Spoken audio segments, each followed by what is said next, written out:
Hi everyone, Mark here. We will get to the regular episode in just a moment, which James recorded with Laura Bundock, our royal correspondent, a little bit earlier. But first, the reason I'm here now, 10 o'clock at night, outside the White House, and in my dinner jacket again, my black tie, is because I've just been to the state dinner that King Charles was given by the president, and it made a bit of news actually. We were there, allowed in for about 15-20 minutes to listen to the two speeches, the King's speech and the president's speech. But it was actually fascinating to walk into the East Room, to see the opulence, see what the president has laid on for the King and the Queen. Yet another reminder, we've had them through the day, of just how much the president has pulled out all the stops. But the reason I wanted to talk to you is because there was some really interesting stuff in the two speeches. First of all, the president went slightly off-piste.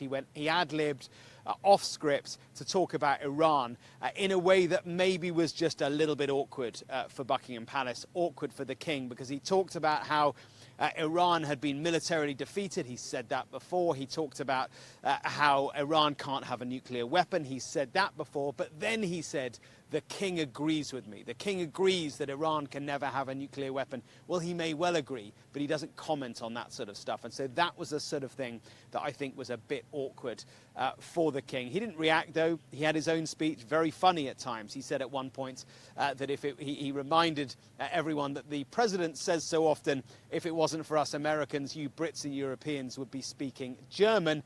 And the king said, well, Mr. President, if it wasn't for us Brits, you Americans would be speaking French. That landed very, very well indeed. Another comment about football, about Canada, the World Cup, how he is the head of state in Canada, and therefore they were co-hosts, the president and the king. That didn't land quite so well. But all in all, it was fascinating to be in there, to watch and to see the opulence and just how much the president has laid on for his favourite king. But now, here is Laura and James with the episode.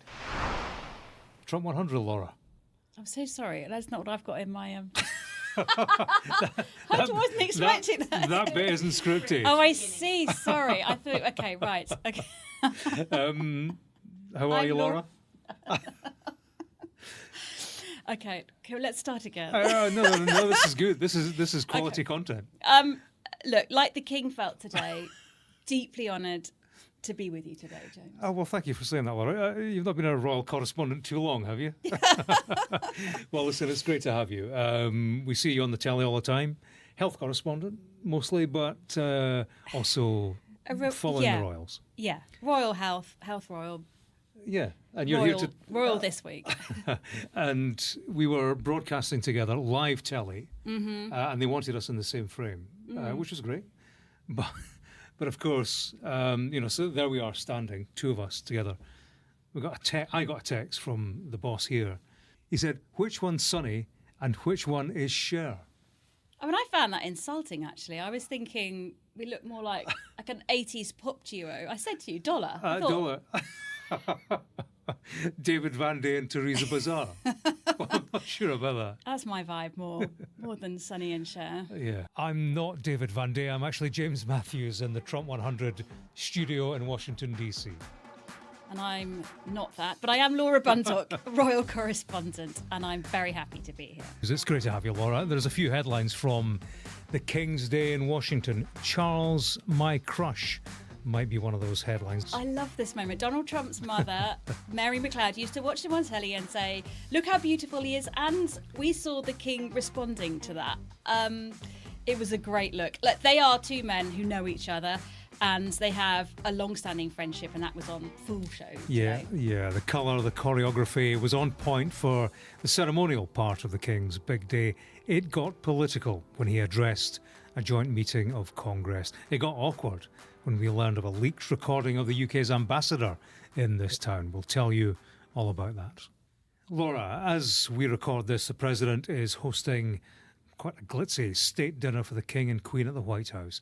The King and President will make some more remarks, maybe crack a few more gags, which we'll get to shortly. They've already been at that. But let's start in the capital, because the King, well, he addressed a joint meeting of Congress, only the second British monarch to do so. His mother, Queen Elizabeth, was the first in 1991. Yeah, it's interesting because I definitely felt he was talking like, and he said it himself, he had the weight of history on his shoulders and spoke. It was meant to be 20 minutes. We're expecting 20 minutes. The speech time's 20 minutes. 28 minutes, 22 seconds I timed because of all this up and down clapping, standing ovations, which I don't think the King's used to. I wasn't expecting all of that. But it definitely was one of the moments where you could feel the room getting the measure of what the King was saying and instantly a sense that this is bigger than a nice speech. And this 3-minute round of applause as he entered, he was sort of stood there, still clapping, still clapping. There was a warmth in the room. And I think that set the stage for him to feel relaxed, not quite at home necessarily, but comfortable perhaps. Yeah, quite the showman, I thought. I mean, the voice, I was struck by the fact that was weaker than I've heard him in the past. But he had a couple of gags up his sleeve, didn't he? Yeah, I think he knew he had a big job on his hands. I've seen his speeches, in Germany, speaking to Parliament there, in France, in Canada, and let's face it, that was pretty political, wasn't it? Yeah. But I think this was the biggest ever I've seen. But I think, he certainly wanted to inject. And I think often those jokes are his own because, a joke can fall really flat, can't it? You don't want someone else writing jokes for you. So he would have put those bits in. I think the speech goes backwards and forwards, and the King with his scratchy pen or red pen or something. And but they'll have been carefully thought out. But I thought the jokes, when we get a sneak preview before he delivers it. And I was like, how's that going to land? But it went down well. Yeah, he quoted Oscar Wilde, said, "We have everything in common with the Americans except the language." Yeah, big laugh. Yeah, and I like the one, speaking about American independence. The Founding Fathers were bold and imaginative rebels with a cause.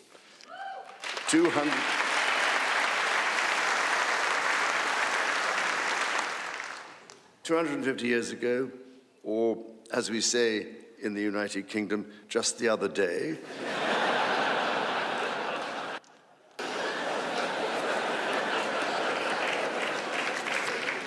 they declared independence.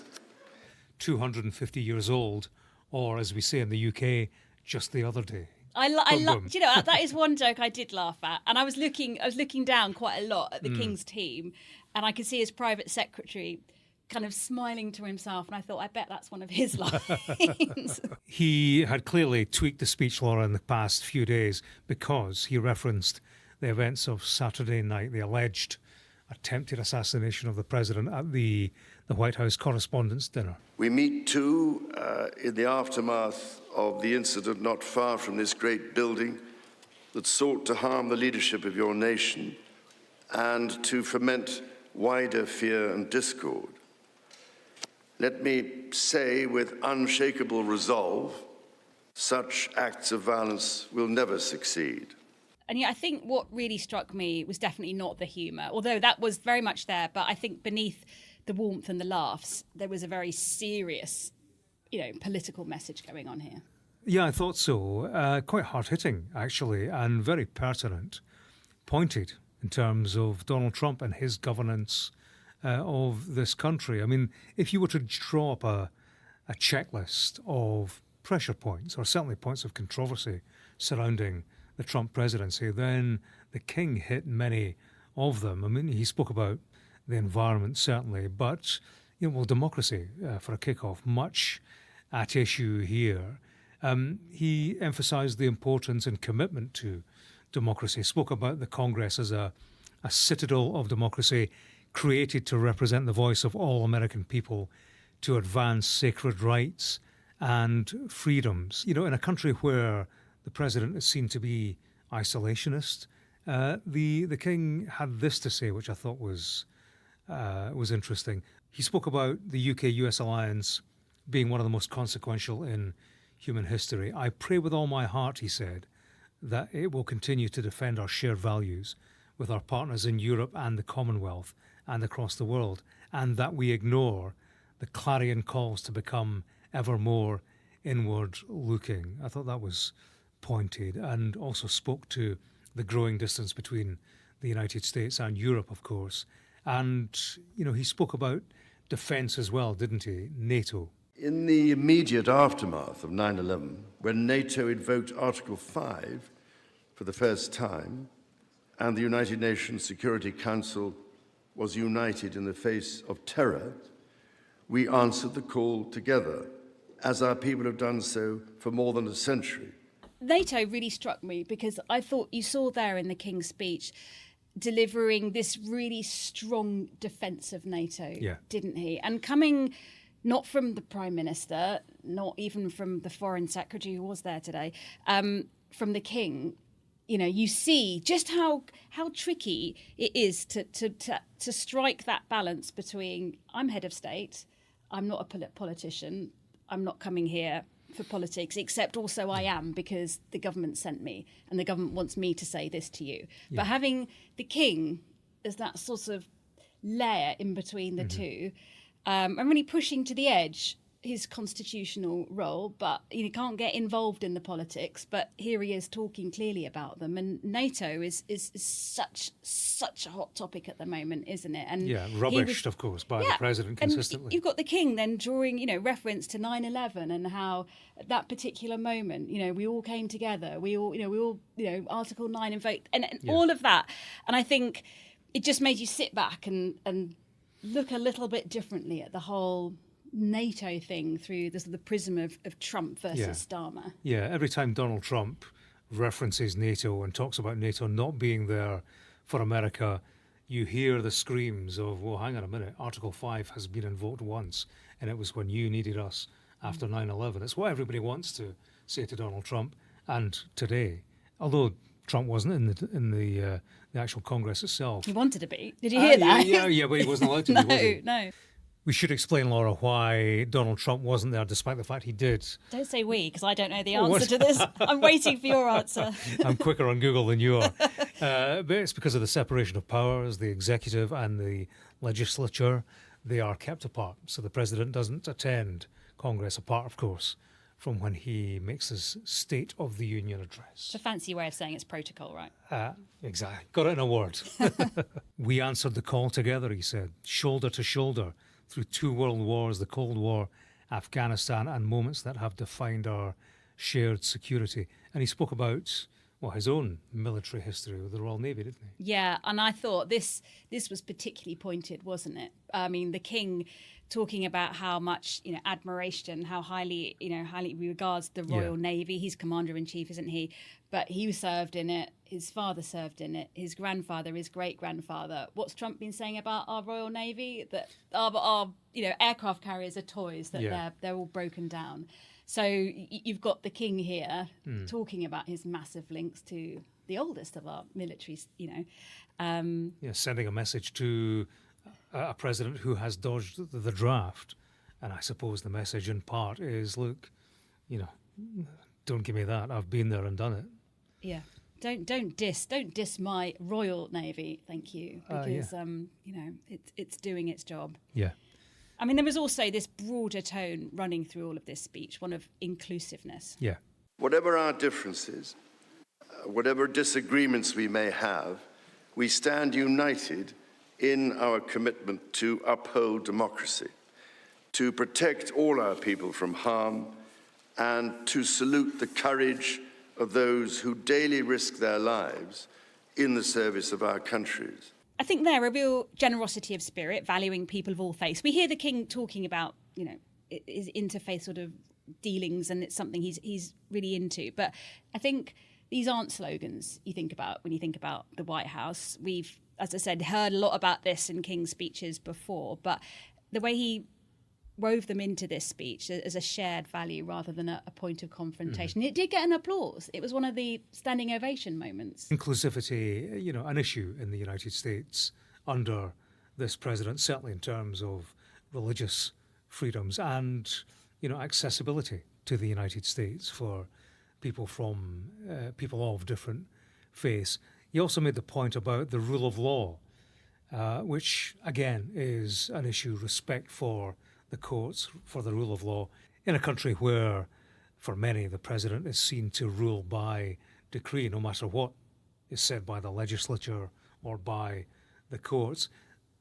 King Charles, he spoke about the certainty of stable and accessible rules, an independent judiciary resolving disputes and delivering impartial justice. That could almost have come from the democratic side of that Congress. And on Europe, again, he spoke about the alliance of our two nations, said it was truly unique, and he said it was part of what Henry Kissinger described as Kennedy's soaring vision of an Atlantic partnership based on twin pillars, Europe and America.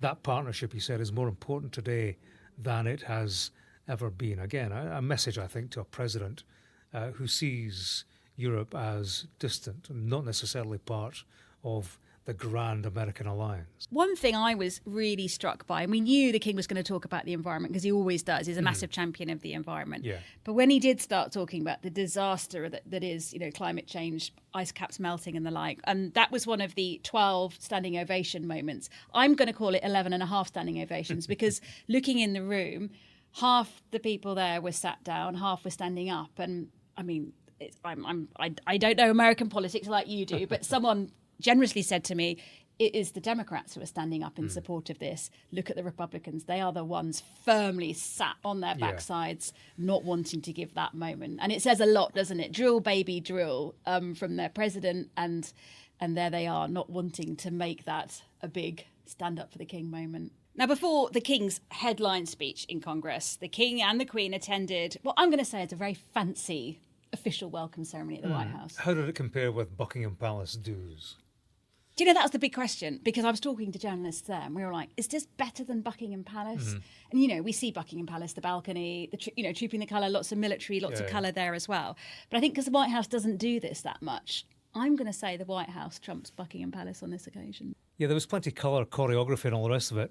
I think the headline came from Trump's speech, probably, when he spoke about his mother, didn't he? He was clearly of the generation who grew up when, well, there were fewer celebrities around and the royals were the celebrities, and spoke about Prince Charles and how his mother had a crush on the young prince. Anytime the Queen was involved in a ceremony or anything, my mother would be glued to the television and she'd say, "Look, Donald, look how beautiful that is." She really did love the family, but I also remember her saying very clearly, "Charles, look, young Charles, he's so cute." I found this really remarkable because also, if you think about the age differences here, Trump and the King are the same age, aren't they? Very similar in ages. So I'm not quite sure why she was kind of crushing on a young Prince Charles. I see what you mean. It was a strange moment.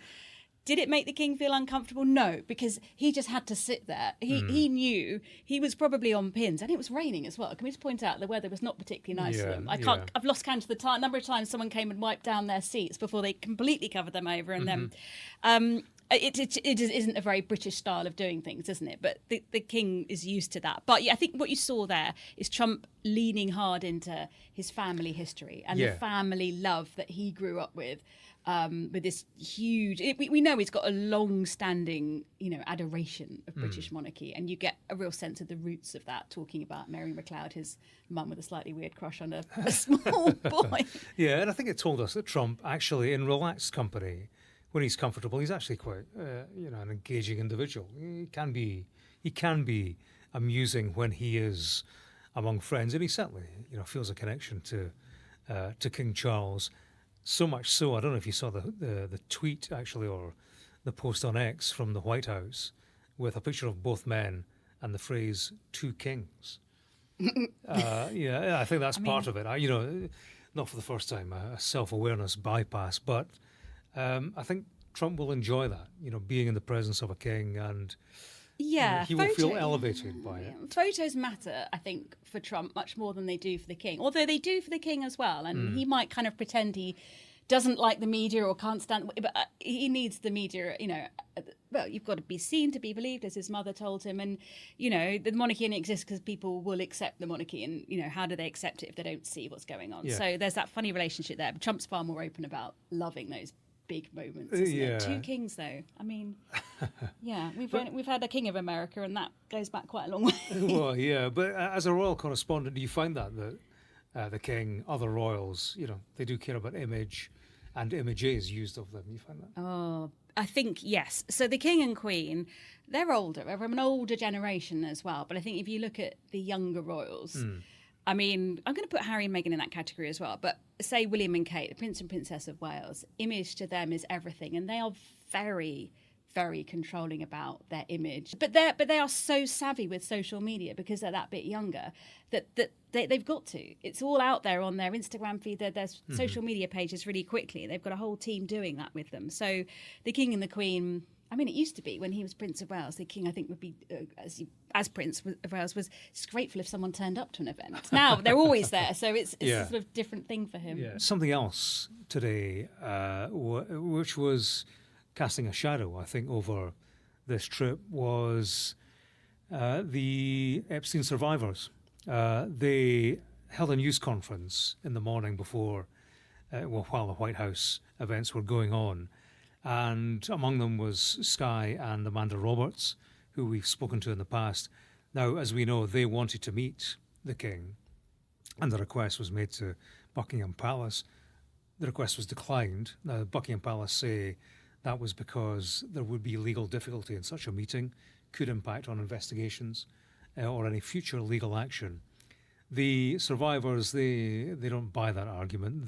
They said, they made the point that, listen, if there was a meeting, the king and queen, or the king himself, wouldn't have to say anything. They could just listen to our story, and that would be of value to us, given who he is, given that leadership role, and also, of course, because he is in the frame, given his brother, who of course denies any wrongdoing. But I spoke to Sky and Amanda Roberts while the White House events were going on. What's your direct message to the king today? We're not going away. We're going to keep showing up, and we hope that you show up with us. He's certainly stood a lot stronger than our own president here of the United States. I do commend the king for that, but I also think this is a very missed opportunity, and I hope that he has the chance to acknowledge, hopefully the next time that he's available here, that we need to have a world leader step up in a way that we haven't seen from our own president here. Now, interestingly, Ro Khanna, who is a congressman, he co-authored the Epstein Transparency Act, which prompted the release of some of the files, and he's the man who made the request for a meeting with survivors. He told me that the UK ambassador, Christian Turner, had said to him there would be a reference in the Congress speech to Epstein survivors. Now, I said to him, this is before the speech, I said, if there is not, what would you think of that? He said this. I think it is a missed opportunity, and it would be tone deaf for him not to speak to the plight of the survivors and the crimes of Epstein, especially given that we're having this roundtable on the same day, given that we wrote a letter to him, given that the British ambassador has said that he plans to address the survivors. Now, Laura, in the speech, there was this line. The king said, "It's the very fact of our vibrant, diverse and free societies that gives us our collective strength, including to support victims of some of the ills that so tragically exist in both our societies today." Now, that was a mention of victims and supporting victims. What do you make of that? That's as close as he got to any kind of mention of Epstein survivors. Yes, it is. It's opaque, isn't it? And actually, when, as I said, we got the copy of his words just before he delivered them, and we were in this press room, sort of outside, 2 flights up outside Congress, we were all going, what are we thinking here? Because the palace hadn't made any response to this, because it was, you could read it both ways, but I think it definitely was a reference, but a very light touch of a reference. So I think they went as far as they thought they could, because their line has always been, can't comment, can't meet them. It might be an ongoing police investigation. Who knows what's down the road. It's His Majesty's, courts, etc. He can't get involved in any of that. I know that doesn't, appease or satisfy any of the people who want to meet him, but that's their line, isn't it? But it was in the speech, but kind of covered, but not in great depth, was it? Yeah, as we said in yesterday's podcast, I asked Buckingham Palace specifically what is the legal issue that would be a problem. and I didn't get a specific answer to that. After the speech, one of our team asked, should we take this as a reference to victims of ills, as a reference to victims of sexual abuse? The answer from one of the Buckingham Palace team was, it was certainly in HM's mind to acknowledge victims of abuse, so they are naturally incorporated in this line. Now, for me, I mean, that's nonsense. I think that's somebody who thinks they are playing public relations chess. If he's thinking about the Epstein survivors, mention the Epstein survivors, then there can be no doubt as to who he's talking about and what he thinks. I mean, I see there are political reasons clearly why he doesn't want to get dragged in,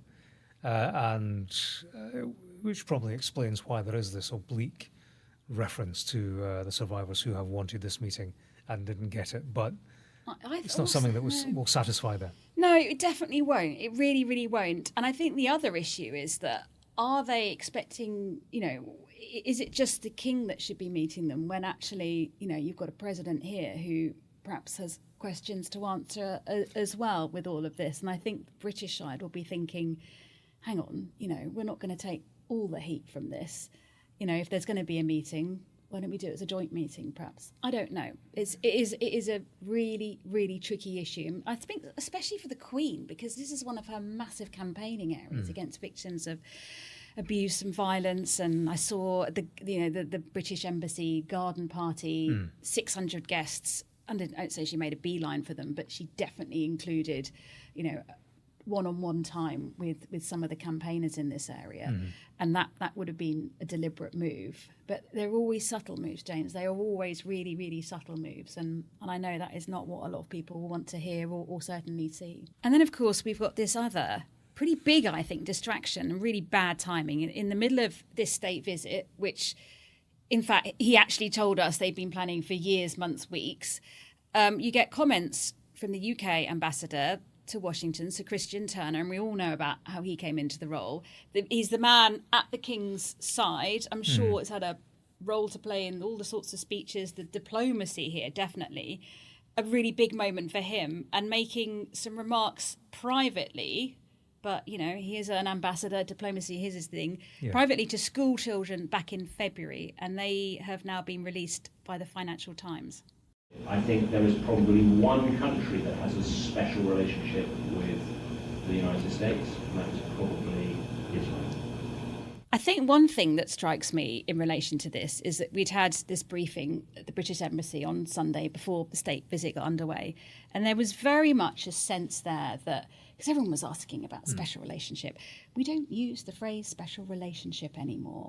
It's an enduring friendship. It's a partnership. It's links to the past. It's ties. We've got shared everything, culture, history, etc. Not blaming it on the journalists, I hope.